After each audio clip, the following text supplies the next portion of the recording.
Hello po sa lahat!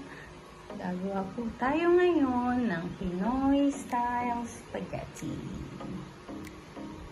Before po that, pwede po bang makisuyo sa inyo to click like and subscribe. Thank you! So, kailangan po natin ng bawang. Yan.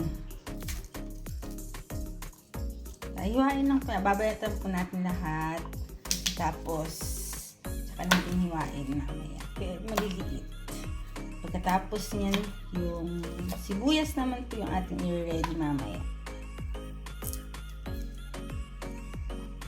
Para sa ating spaghetti.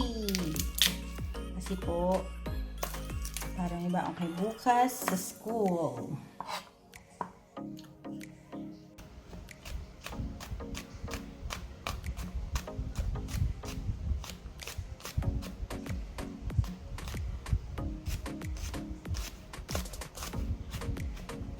Kung mag-alala, yung aming chopping board ay nahugasan na po yan. Kaso ay matagal na din, kaya ganyan.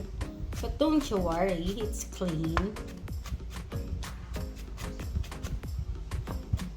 Time naman po, Gagamit po tayo ng isang malaking sibuyas. Pwede po yung isang kulay ng sibuyas is white onion, so pwede din po ito. tapos kung gusto nyo po, pwede nyo rin po lagyan ng bell pepper. Kung gusto nyo lang naman po. Pwede kung wala, pwede meron. Mas malasa pag meron.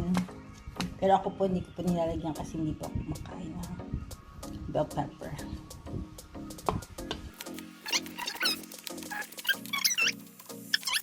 This time naman po, yung hotdog na gagamitin natin, mga maliliit lang, 3 piraso, okay na po yan siya.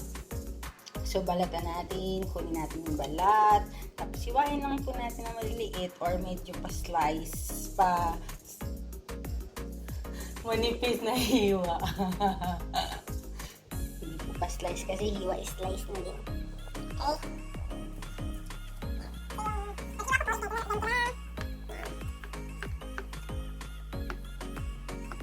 Okay, dala po yung ating hotdog. Set aside lang po muna natin siya. Ulit po, ito po lahat ng ating gagamit para sa ating spaghetti. What are those? Bawang, sibuyas, hotdog. I have here pork giniling. Yeah. 400 grams. Black pepper. Pero ano po yan siya? Mapipino po yan siya. Tapos salt. Lalagay din po tayo ng beet cubes. And then our tomato sauce and tomato paste. Lalagay din po tayo ng kalahati lang po siguro na Nestle cream. And of course, our cheese. At syempre po yung pasta natin mamaya, yung ating spaghetti. Ready?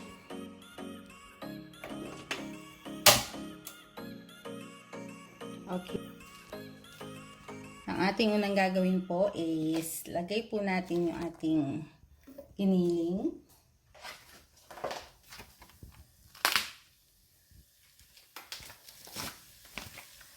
Yan.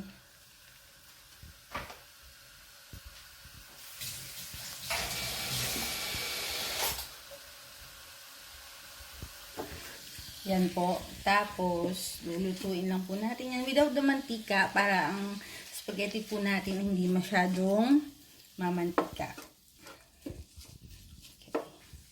While waiting po, dito naman po tayo sa ating water. Magpapakulo po tayo ng tubig. Tapos, lalagyan natin ng asin para sa ating pasta. And also, mantika. Ito. Para magkasabay. Para madali maluto ang ating spaghetti. Ready na po ang ating giniling. Saka po natin ilalagay ang ating hot dog.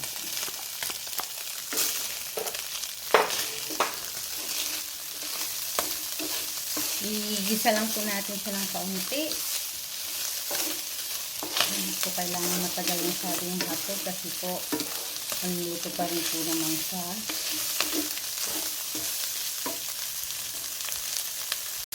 At dito naman po sa kabila, kulo na po yung ating tubig. Pwede na po natin ilagay ang ating pasta. Sakto lang din po yan na maluluto yung pasta natin. Pag naluto na din po yung ating sauce.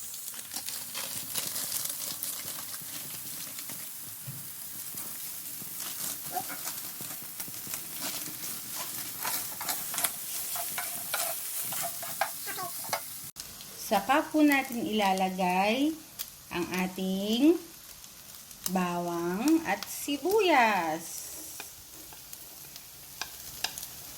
Bawang po muna.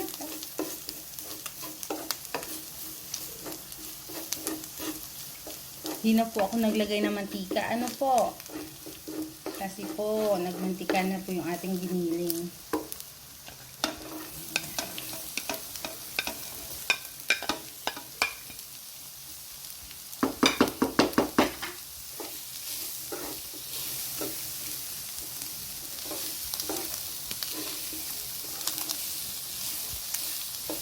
Okay. Tsaka po tayo maglalagay ng paminta. Okay na po yung ating pero pwede din po yung durog na paminta yung ilalagay niya. Next, yung asin po. Hindi po kailangan madami agad ilagay natin. Para mamaya, pwede pa natin adjust. Pagkatapos po is yung ating tomato paste. Nakapasatay po yan siya. Pero meron po siyang English dito.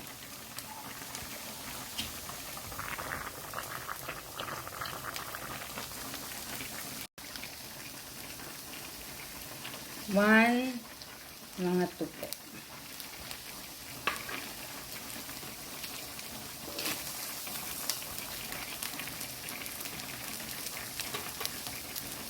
Haluin natin. Ayan po, hihinaan po natin yung apoy. At ilalagay na po natin yung ating tomato sauce. 3 po to. 2 traditional. Prego po pala nga yung nandito sa amin. Wala po kami dito yung Pinoy style tomato sauce. So, dito lang po kami kumakapit. Dito po sa Thailand. Isang, 2 traditional and isang tomato, basil, and garlic. Para we don't have to put basil na po.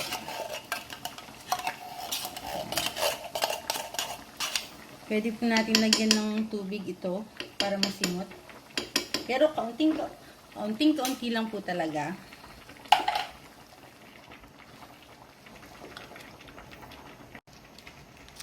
Lalagay na po natin yung ating beef cubes. Tapos, papakuluin lang po natin siya. Tsaka natin ilalagay yung ating Nestle cream. If you want po, you can put condensed milk. But, ako po hindi po ako naglalagay ng condensed milk. Kasi, masyado na po nag-orange yung sauce niya. So, ang ginagawa ko na lang po is, naglalagay po ako ng asukal. Para po mabalance yung asim at tamis ng ating spaghetti sauce. Dito po sa kabila, malapit na pong matapos tong ating noodles. Al dente lang po. Para hindi siya nalulutak. Sakto lang po yan na pagkatapos. Okay po. Ngayon po, lalagay na po natin yung ating cream. Yan. Doesn't have to be all po. And then, Lagay na po natin yung ating cheese. Ano po ako? Grate ng ating cheese kanina para ilagay natin dito. Yan po. Tapos, pag kumulo yan, lagay lang po tayo ng kaunting asukal. And that's it. Luto na po yung ating pasta. Lalagyan na lang po natin siya mamaya.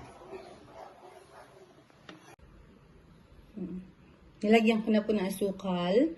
Siguro po mga 3 tablespoon of sugar. Tapos, dinagdagan ko po siya ng paminta. At saka, ng kaunting asin lang. Ngayon po, usually po, dapat hugasin natin sa tubig ito, ating pasta. Pero, pag diretso na po, kahit hindi na po yan. Pero kung gusto niyo pong i-separate yung pasta at saka yung sauce, hugasan nyo na lang po ng malamig na tubig yung pasta para po hindi po siya magdikit-dikit.